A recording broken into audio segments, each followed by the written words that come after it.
Little bit. Oh, I'm here. Hi. Yes, we're all hi, here. hi, Yes, hi. yes, exactly. Yeah, it's a mirror reflection. So, Okay. hi everybody. This is the fourth episode of Caregiver Connections. They can hear you. You're good, and it's okay. They don't have to see you perfectly. And as many of you heard in prior weeks, we are here to talk about the four most unmet needs of family caregivers because it's November, National Family Caregiver Month. And the Wisconsin Family and Caregiver Support Alliance decided to use this month as a way to highlight these four unmet needs. This one, our last week of November, it's a short week too, is to talk about asking for help. And part of why we decided to use that unmet need in this week is because of Thanksgiving and because of the holiday that's coming up.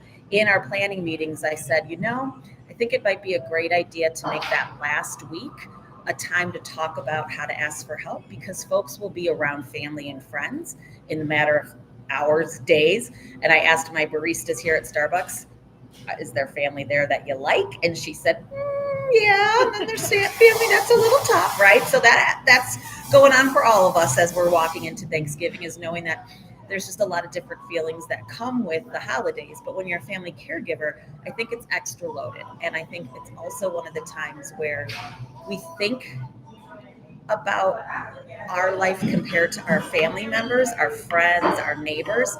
And sometimes we can see our challenges and don't necessarily know if other people see our challenges. And I know for me personally, it's created a little resentment. The holidays will be a time where I'm like, oh, they just don't get it. They just don't get how extra hard it is to be a family caregiver to my daughter. And instead, this time, I want to try to use it as a way to take that energy and say, I need help. It's been a tough month. It's been a tough couple weeks. Or we're in a really good place. And this is actually true right now. It has been a tough month, but right now I'm in a really good place with my daughter. So when I'm with my family this next couple days, I'm going to talk about, now that I'm in a good place, let's plan for how you can help me when we get in our next bad place. Because if there's one thing I know with my daughter, the one who has autism, epilepsy, and an intellectual disability, is she's a roller coaster. And being her family caregiver is a roller coaster ride. So there will be some more tough times ahead. I brought these people together because two of these are my close besties, and I'm learning that I'm going to become really close with Jen because we've got a lot in common. And we're in my favorite place, Starbucks. They're making a lot of racket. Sorry, it should quiet down in the back soon.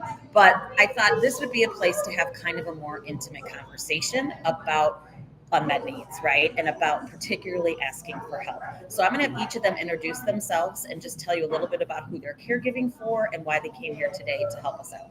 Faye, you want to start? My name is Faye, and I've been friends with Kristen for about 12 years. And we met at an autism camp. I have a son who is autism nonverbal. He is 22 now. And biggest challenge is nonverbal, but he has really good receptive skills. And a lot of people underestimate him because he's not verbal. Yeah. And what brought you here today to help me out? Because You're just a good friend. Yes, Kristen actually has been helping me with some challenges with the school district and moving Francesco into the next stage of his life, which is transition into adulthood and moving out with caregivers. Yeah. So we had a little bit of challenges and worked through the paperwork, and he just got a budget amendment approved, and we're ready to rock. Whoop, whoop. Yeah. Yeah. So as payback, she came to help me, even though she's like, I don't particularly like Starbucks, and I don't know that I want to be on camera, but she's a true friend. And how about you, Jen? Tell us a little bit about your story and what brought you here. Sure. I'm Jen, and I've been a family caregiver for the past decade for my daughter. She was diagnosed at 7 with a low-grade brain tumor, and so we're 10 years into this, and it's a lifelong diagnosis. I also have experience in the medical system. I'm a 2-time kidney transplant recipient, and so have been navigating this for 3 decades. And there was a point when my daughter's diagnosis got a little more difficult to handle. I could do the initial stuff because I was really good in hospitals. But when it came to emotional and behavioral disruption after the diagnosis, I didn't know how to support her or myself, and literally fell on my knees. Yeah. Yep. Yeah. Been there. Yeah. And I'm here to help because you're a new connection. And I love when caregivers come together to support each other and to get more help out into the community. Awesome. Thanks. And last but definitely not least, Miss Bożena. My name is Bożena, and I am originally from Poland. I have a son on autism spectrum, and I met Kristen and Faye through family camp. And like Kristen noticed, our life is a roller coaster. There are good days and bad days, and what we try to do is have as many as possible good days, so we are ready for bad days. Yeah, that's life. And what brought you here today to help me? Well, Kristen, when she says, I need help, I know it's something important she's working on. She's always on some good project to help people, and so you don't say no to that. Oh, thank you. I didn't even think about how I'm asking you to help me when we're talking about asking for help. That's a great point. See, so sometimes it can be about asking for help personally, asking for help as a family caregiver, or asking for help professionally. So I think I've said this in a couple of the other videos, but as they're referencing, I am a retired MMSD teacher, and I've launched my business, the Center for Caregiver Serenity, as an opportunity to educate caregivers, support them, celebrate them, and advocate for them. And in this experience, I've come across the Wisconsin Family and Caregiver Support Alliance. And as a member of that alliance, what I've recognized is a lot of the resources for caregivers are being channeled to people who are caregiving for older Americans. And that's great. I definitely want, my parents have since passed, but my brother did the direct caregiving. I did long distance caregiving. We need those support systems for those caregivers. Caregiving our senior citizens comes with a whole lot of different challenges because many times you're in that role as their sibling, as their child, right? And so you're now taking on a relationship where you're caring for the person who historically cared for you. So I think it's a very specialized and very distinct caregiving role. And I think all of these resources that go there are great. And I know Alzheimer's is a growing epidemic in our country. And that's why there's also a lot of resources for the people that are caring for folks with Alzheimer's. Yet, those of us that are caring for people that have different disabilities or abilities, we're doing what's called lifespan caregiving. And it's important for us to also be able to be recognized and have people advocate for us. And in this space, I tend to be the person that kind of talks about that. Can we break the silos between the different types of caregivers? I want to bridge more paths so that these resources that are out there at the national level and the state level for caregivers are actually getting into the hands of people that are doing lifespan caregiving. So that's been my goal. That's going to be my goal moving forward into 2026. So it was really important to me that these folks here were able to talk about from the perspective of lifespan caregiving. And so when you're a lifespan caregiver, asking for help is a skill. It is a skill you've got to learn because you are in this for the long haul. And it's tough. And so I want to read something that the University of Wisconsin Extension put together about how to ask for help. Caregiving is hard, and every caregiver needs help. Asking for help is a skill you can learn. And so we're going to talk about that for just a moment. It's never too late to ask for help. Tips when asking for help. Ask for regular help. For example, a few hours every week or month. Try not to take it personally when someone says no, because that's what their truth is in that moment. It doesn't mean that they won't be able to help you again in 6 months or the next time a crisis comes in. It just means at that point they can't help you. And ask for specific help. So my aha moment in asking for help was a couple of years ago, and my daughter was in a really tough space. Her dad and I had separated, and I was really struggling professionally. And a couple of my friends that know me through my son, who's neurotypical, so they know about Nicole, they've met Nicole, but they don't know what it's like to parent a child with a disability. They looked at me and they said, Kristen, we have to do something to help you, but we don't know what. We don't know how to help you. You have to think about it. And I looked at them, I go, can I be totally honest? And they said, yeah. I'm like, I need someone to take Nicole out for dinner 2 hours every Tuesday night for the next month, just so I have like 2 hours. I know that I can breathe, catch up on bills, maybe take a nap. Usually it was getting other tasks done, but it just gave me some space where I knew she was with safe people. And it's one of the funniest stories one of them tells, because she's a functional medicine doctor, so she eats very healthy, and Nicole loves IHOP. And so she had never been in IHOP. She was like, Oh, wow. Oh, wow. That was a whole wild ride. IHOP is crazy, and IHOP with Nicole is even crazier. Cream. Yes, Oh my lots of God. whipped cream, and Nicole is a regular at IHOP, like mom is a regular at Starbucks. So they just start bringing her stuff, and the friend was like, "No, no, I don't think she needs chocolate milk. She's already got, you know." And so it's just really funny, but it really gave me. And I said just a month, so they rotated it between the two of them. Amy did 2 weeks, Nicole did 2 weeks, and Nicole is the mom as well, the friend.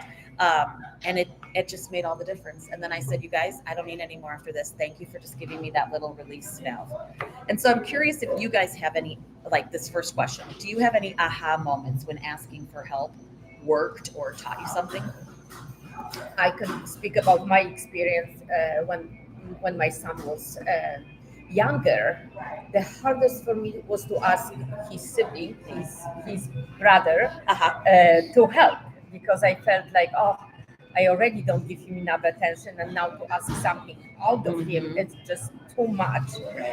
But what I have been noticing is that my older son totally benefit from this experience. It's not only that he was learning from him a lot, but also they created a bond. That now they are like best friends. Throughout the years, they just really created something that would never happen if I didn't take the step and make them, be together Right. without me. And also, my son is now finishing graduating from medical school, and he's called. He wants to be pediatric developmental specialist, and I think he owes it to his brother. Uh-huh. Growing up, Right. with a sibling on the autism spectrum, this was this natural learning experience. And I have to say that we had so many different therapists coming and going through our Mhm. house to help and to respite. And I would easily can say that 70% of them ended up in some sort of the health, Professions. either professions, medical psychology or Mhm. OT or PT or something to do, or teachers, special ed teachers.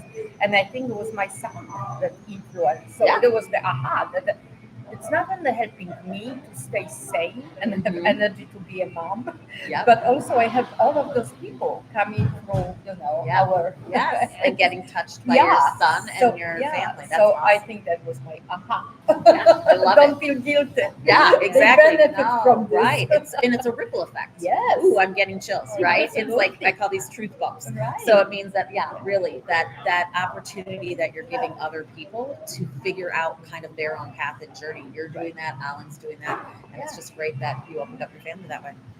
Absolutely. Either one of you want to talk about an aha moment with asking for help? It's okay if you say pass. I don't have much more to add Okay. onto what you said. I mean, I think we've all experienced that aha in Yeah. our own way. But Right. that's a beautiful illustration of it. Yeah, definitely. I also think that, I'm studying a lot about project happiness. Mhm. And they all say Oh, that's logotherapy, having goal in your life, like actually service to other people Mhm. instead of keeping them truly happy. It's not getting stuff, but giving. Yeah. So I again think that this is I'm helping people. They don't It even really know. drums up some of our neurochemicals that help our Yes. bodies Yes. feel. Absolutely. They feel important and Yeah. needed. And Exactly. alive all of the stuff that Right. has a goal. Yep. What are the benefits of asking for help?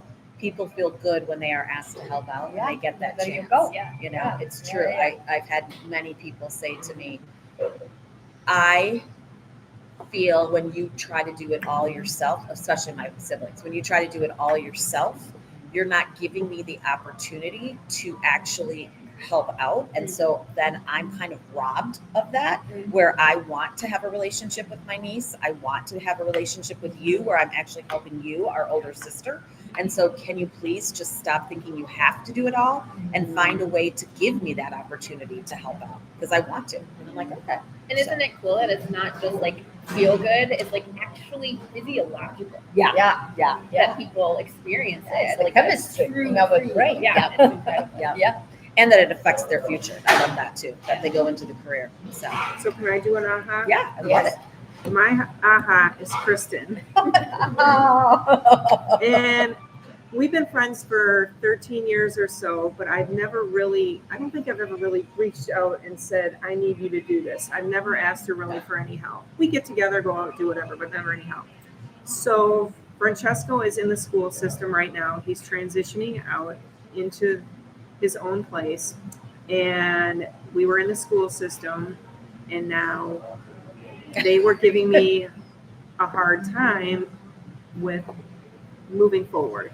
A lot of paperwork, nothing was going. I felt like I was in a hamster wheel for 3 months. Nothing was going. So I talked to Kristen about it, and she's like, what? And I'm like, okay. I'm like, do you want to help me? And I've never asked her for any help ever before. And it was the greatest thing that I ever did. And we're on a good path. He's got a budget amendment approved. He's moving forward. We have day services. We have the night services. And then his dad had a brain tumor diagnosed this summer, and he is in assisted living. And I was battling the insurance companies. And I'm like, can you help me out with this too? And the insurance companies were not wanting to approve him. So Kristen we sat down, many letters, very good wording, and got Team Francesco is all moving forward, and Vince is moving forward too. So they're both in good paths now. And she also did have a resource that she did get paid to help me. So that was huge because she did so much, and she needed to be compensated for what she did to help me out. And I think when people can tap into those resources, whether they're grants that can be offered through, I never get the acronyms right, but I can help people with that in the comments below. And then the Respite Care Association, that money can be used to give people to help you. And then that also, what I noticed with you, Faye, is that, yeah, you have struggled through the years asking for help. And there's been times when this all started happening with Vince's tumor that I was like, what can we do for you? What can we do for you? Can I set up a meal chain? Everybody wants to know what to do. And, she was like, support Vince. But I'm like, we got to support you because this is the long haul, right? And she's like, I don't need meals. And I'm like, okay. She's like, I'll let you know. I was weird with the meal chain because I'm like, I didn't even know what I needed at that time. Exactly. And I was spinning with paperwork. Yeah, exactly. And that's it, is that sometimes you need someone to come in. So I did. I came over, we had a glass of wine, and I was like, oh my God, there were like literally 18 separate piles in the bedroom of just Vince's stuff. And I said, Faye, I can't cook for crap, but I can help you with this. And then she said, can I pay you? And I'm like, no, I'm just going to do it. She said, can I pay you? And I was like, it was okay. And you needed to be paid. There was a lot of hours. Well, and I realized it also gave you the autonomy to then treat me like we were friends, but also like you could have expectations from me. And so you could say, I need this emailed by this. I need that, because I was actually getting compensated and you didn't feel guilty about using your friend. Right, and taking all your time because you have Nicole and you're busy, but I wanted you to be compensated. Yeah. And the other thing is, I really appreciate her coming over and just having glasses of wine. I think you did that. Only one glass of wine. three or four times. But only one glass of wine. I think 3 or 4 times you came over at different times and said, I'm coming over with a glass of wine because I can't leave the house. I have Francesco. Right. I am trapped right now. Mm-hmm. I also have a mother that's just diagnosed with Alzheimer's, and she needs to go on assisted living of some sort. So now we're going to she's start Team Vicky. Team Vicky. And it's all these brain things that are pretty overwhelming, and you got to have the help. Yeah. I mean, brain things and brain things. Yes. Right. Yes. Right. Your brain things. Yeah. Yes. Good point. So, can I ask, how did you find a way to compensate Kristen? Is that something paid her? I just paid her, but their own means. Oh, okay. I thought there was but there are that we can find and talk about, but they're all, like I was saying before, kind of in this whole category of people that are caregiving for older Americans. Okay. But we are entitled to some of them. Yes. She wasn't going to get paid if she didn't win either team. Oh, I didn't know that. Now you're starting a new team? Exactly. We got to win these battles if you want a paycheck. So I didn't pay her till the end, but now we're it's settled something now. I'm going to put into my business is going to be a consultant. Oh, I'm trying to get there. But okay. Yeah. So this wasn't supposed to be a promotional meeting. So let's go back to talking about health. All right. The last I think we should just kind of wrap everything up with is, why do you think it is so hard for us, and how can we help other people like maybe move through that, either through our own stories or if you actually have a specific tip? If not, just share your own thoughts. I'll start on this one, and let me know if you agree with me, ladies, that for us specifically, because we are caring for our children, when it first begins, like it's just what you do. Exactly. You're the mom, you're the dad, you're the parent, you're the family member. You just do it. This isn't caregiving. Right. So the first tip I have for someone to say, and I learned this at the National Alliance for Caregiving Caregiver Nation Summit this month, is to say, I am a caregiver. First, acknowledge yourself that you are a caregiver. And then it allows you to open yourself up to some of the resources that your loved ones and other people are offering to you, and also what's available through the policies that are being worked on and passed, and the respite care program, the long lifetime span respite care, and all of those things. So acknowledge yourself first and foremost, and then from there you can identify yourself as a caregiver and then start to ask for help without feeling that guilt. Right, exactly. Yeah. What do you guys think? Any other thoughts about why it's hard for us? Well, I think you're spot on. it's very hard. Was very hard. Always is hard to ask for help because I don't have family here because I'm originally from Poland. So my friends become my extended family, people that I can turn to for help. But a lot of my friends I made through autism. So I already knew they are overwhelmed. They fight their own battles. I'm not gonna go and ask them for help. So with other friends that are my very good friends and like keeping me sane, I was so afraid they would say no, and they will just lose what I needed the most: support. Family, somebody important, the friendship, because it's just rejection when you struggle, when you feel at the bottom. It's so hard that I would never view them the same way. And that for me is survival. It's people. It's just who you have in your life. So I think that's one of the most difficult things for me. I would agree with Bojana, because all our families have special needs kids, so we don't want to ask them. My thing is, sometimes I just like to be surprised.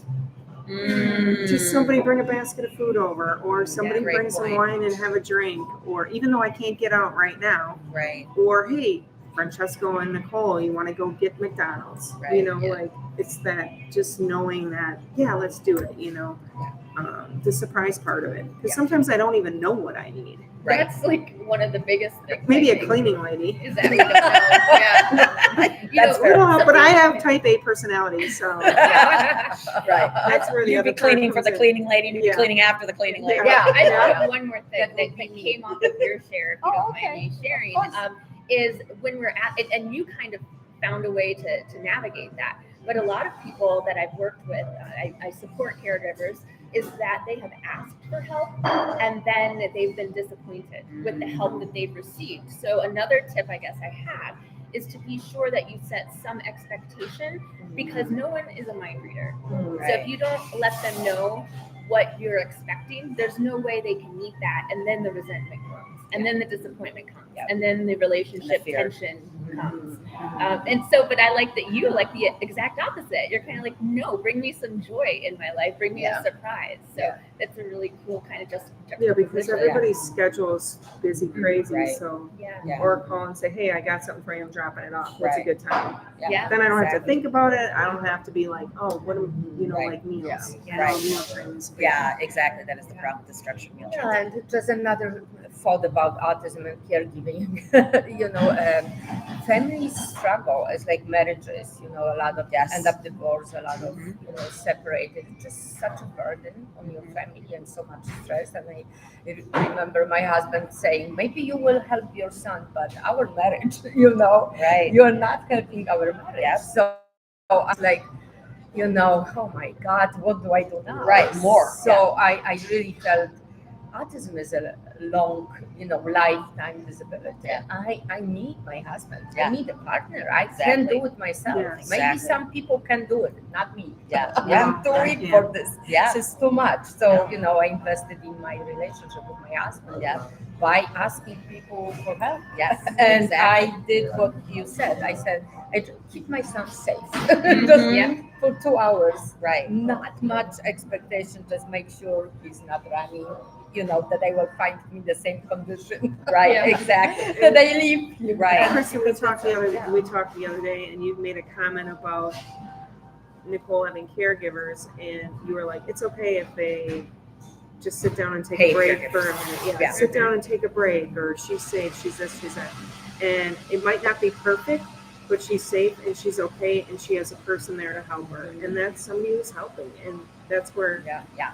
it's okay to not have it 100% perfect Exactly. at all times. Because Yeah. I think sometimes our kids are so, Yeah. do this, gotta do this, gotta do this, gotta do this. At this time, and it's okay if it doesn't Yeah. go on schedule. Yeah. Exactly. Look and sound perfect. Yeah. Yeah. And I have a comment about. I remember As long as one they're of happy. Yeah. one of It's the safe.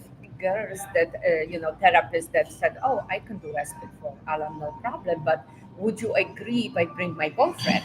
And I said, "Well, I need to meet him." And she Right. brought him, and I said, "Well, I have no problem at all." He Right. ended up being even better, Right. more attentive. They Exactly. played with Alan, and I was Right. like, "Oh, forget her." Right. Because there was like a guy connection. Yeah, can he connection. come back? And Yeah. so, I hired both of them. And Exactly. It was phenomenal Yeah. for my family. Yes, exactly. And you said something before we came on camera about how when your son was helping out with Alan, it Yeah. let you go on date night. Yes. And so I just wanted you to say that Yeah. is important too, is that Yeah. when you get that help, Yes. let's make sure that people Yeah. use that help in a way that keeps investing in them. And you had identified, I need to invest in my marriage Yes. in order to be able to keep this You're whole not cleaning a caregiving thing. bathroom. Right, You're actually letting exactly. the bathroom go. Yeah. And you're going to go out to dinner. Yeah, which The is two of you. That's a hard part. To That's let go hard. of the bathroom. Yes, exactly. Just Of all our Going- tasks that right. we have at home. to going do. for Yeah. date and not talking about my son. Yeah. That was the challenge. Exactly. Let's talk romance. Right, So, exactly, right. When you have all of this falling apart, your life is Exactly. on completely,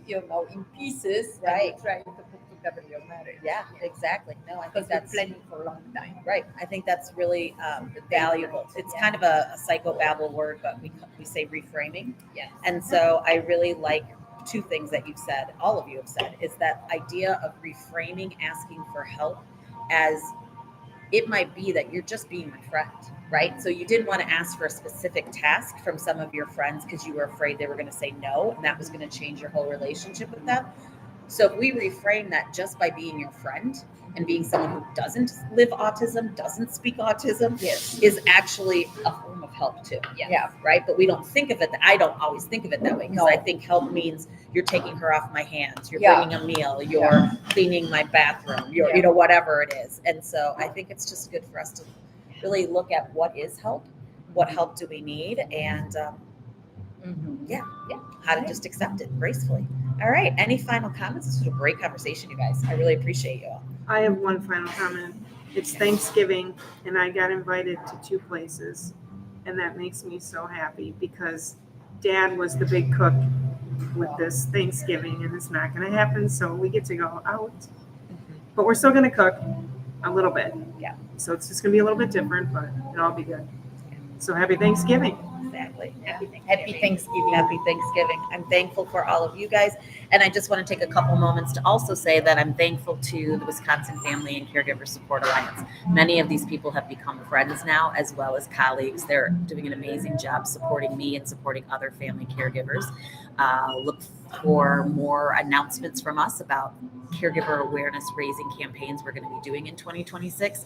And then I'm a woman who always asks for forgiveness, not permission. So I didn't ask Starbucks if we could do this because I didn't want to deal with any corporate no's. But I want to give a shout out to the Allen Boulevard Starbucks in Middleton, Wisconsin, because these guys are actually the people that keep me alive and really help me out every day. And they didn't kick us out. yet. They didn't kick us out. So, all right. Take care, everybody. Happy Thanksgiving. Happy Thanksgiving. Bye-bye. Bye-bye. Awesome. You guys are pros.